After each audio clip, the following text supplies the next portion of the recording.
여러분들 안녕하세요. 우리 이제 두 번째 7단원의 두 번째 한번 같이 공부해 보도록 하겠습니다. 우리 이번 단원에서는 인구 이동이라는 주제로 함께 공부해 보도록 할게요. 그렇다면 우리 먼저 인구 이동이란 걸 이제 배울 거예요. 그렇다면 우리 인구 이동이란 게 도대체 무엇인지 그 의미에 대해서 우리 한번 살펴봐야겠죠.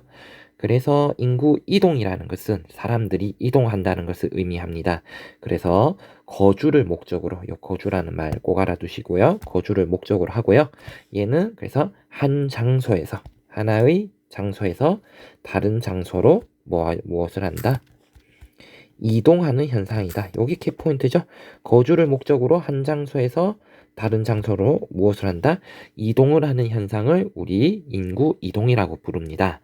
그래서 우리 왼쪽에 학습지에 보시면 자료를 한번 보도록 하겠습니다. 미국 내에서의 인구 이동이라는 이제 지도인데요. 미국인들은 우리 작년에 선생님과 함께 미국 혁명이란 걸 배웠어요. 그래서 미국 혁명에서 보시면 미국의 동부의 13개 주가 맨 처음에 독립을 하였고, 이 독립 이후에 미국은 서부 개척 시대를 거쳤다라고 우리 배웠습니다. 마찬가지로 미국은 원래 이 동부 13개 주에 원래 많은 인구가 거주를 하고 있었는데요. 미국이 이렇게 확장을 하게 됨에 따라 가지고 인구가 어떻게 되었다? 인구가 서부, 남부, 요렇게 중부, 서부, 남부로 이동을 하게 되었죠. 이렇게 사람들이 거주를 목적으로 그 지역을 떠나서 다른 지역으로 이동하는 우리 이 현상 무엇이라고 부른다? 바로 인구 이동이라고 부른다라는 거 알아두시면 좋겠습니다. 그렇다면 우리 이번 단원에서 배우고자 하는 것 중에서 가장 중요한 게 이것입니다. 우리 인구 이동이라는 게 유형이 있어요. 그래서 이 유형에 따라서 인구 이동을 도대체 어떻게 구분할 수 있는지에 대해서 우리 함께 공부를 해보도록 하겠습니다. 먼저 첫 번째는 이동 범위에 따라서 구분을 합니다. 범위에 따라서 인구 이동을 구분하는데요. 두 가지로 나뉩니다. 첫 번째가 국제 이동, 두 번째가 국내 이동으로 구분을 하는데요. 용어 알아두시면 좋겠죠? 국제 이동이란 것은 무엇이냐면 자신이 거주하는 국가에서 다른 국가의 이동입니다. 그래서 국제 이동이라는 키포인트는 무엇이다? 바로 다른 국가로 이동이 키포인트겠죠? 그래서 내가 살고 있는 나라에서 다른 나라로 이동하는 것을 우리 국제 이동이라고 부르고요.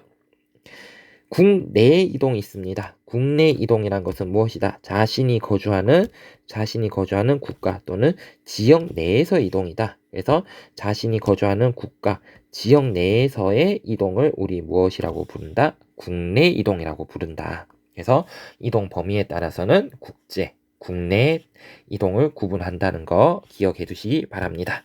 그 다음 가볼까요? 우리 이동 기간에 따라서도 분류를 할 수가 있습니다. 그렇다면 기간에 따라서는 어떻게 분류를 하느냐? 바로 일시적 이동, 그리고 영구적 이동이 있습니다. 그럼 우리 한번 살펴볼까요? 일시적 이동이란 것은 짧은 시간 동안 이루어지는 이동을 우리 일시적 이동이라고 불러요. 그래서 일시적 이동의 키포인트는 짧은 시간이다. 그래서 통학, 통근, 여행과 같이 짧은 시간이 이루어지는 이동을 의미하고요. 요거를 조금 더 구체적으로 얘기하면 바로 되돌아온다는 거예요. 한 장소를 떠났다가 다시 그 장소로 되돌아오는, 일시적으로 이동을 했다가 짧은 시간 동안 이동했다가 다시 되돌아와야 돼요. 우리 이것을 무슨 이동이라고 부르냐면 바로 일시적 이동이라고 부릅니다. 그리고 영구적 이동이라는 것이 있어요. 영구적 이동이라는 것은 해외로의 이민처럼 정착을 목적으로 이루어지는 이동입니다. 정착을 목적으로 한다. 결국에는 얘는 되돌아오지 않아요. 되돌아오지 않는 이동입니다. 그래서 이민 같은 게 가장 대표적인 케이스인데요. 이민 같은 경우에 한번 떠나면 이제 우리나라로 다시 거주를 하기 위해서 돌아오지 않잖아요. 요런 것처럼 어떤 지역을 떠나서 다시는 되돌아오지 않는 이동, 우리 이것을 무엇이라고 부르냐면 영구적 이동이라고 부른다라는 거 알아두시면 좋겠습니다.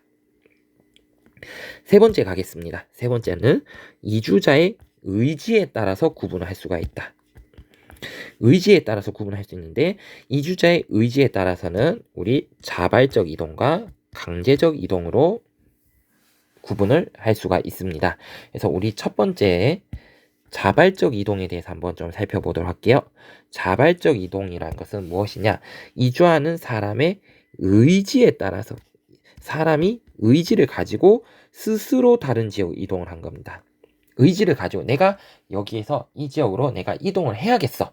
뭔가 동기를 가지고 내 의지를 가지고 내가 결정을 해서 내 스스로 이동한 것을 우리는 이것을 자발적 이동이라고 부릅니다.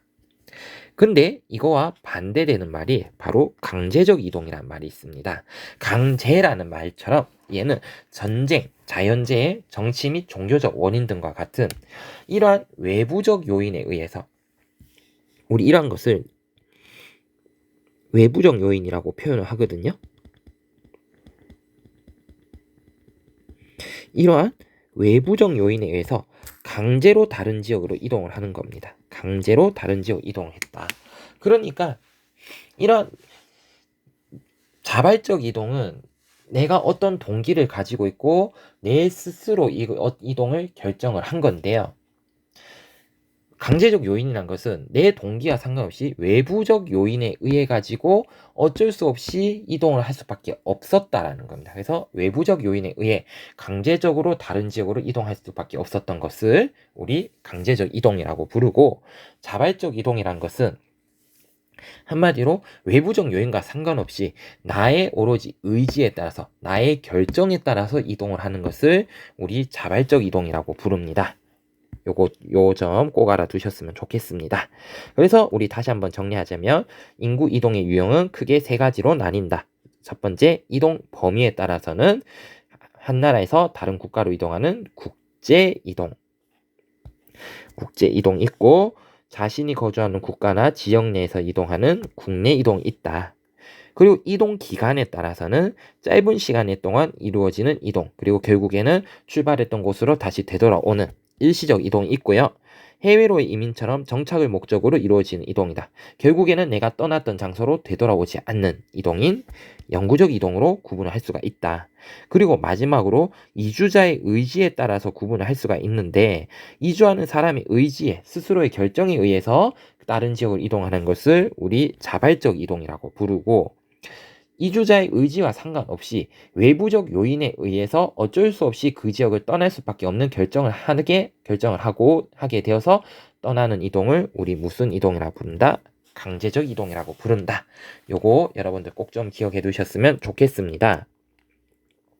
자, 그렇다면 우리 인구 이동의 요인에 대해서 한번 살펴보도록 하겠습니다. 인구 이동의 요인은 크게 인구를 끌어당기는 두 가지가 있는데요.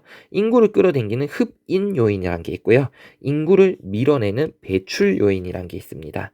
그래서 흡인 요인이라는 것은 바로 인구를 어떠하는 거다. 바로 끌어당기는 요인이다. 그러면 인구를 어떤 지역으로 끌어당기는 요인은 어떤 것이냐면 바로 좋은 일자리, 높은 임금, 쾌적한 환경 등이, 이런 것들이 다른 지역 인구를 그 지역으로 끌어당기는 역할을 한다라는 거예요.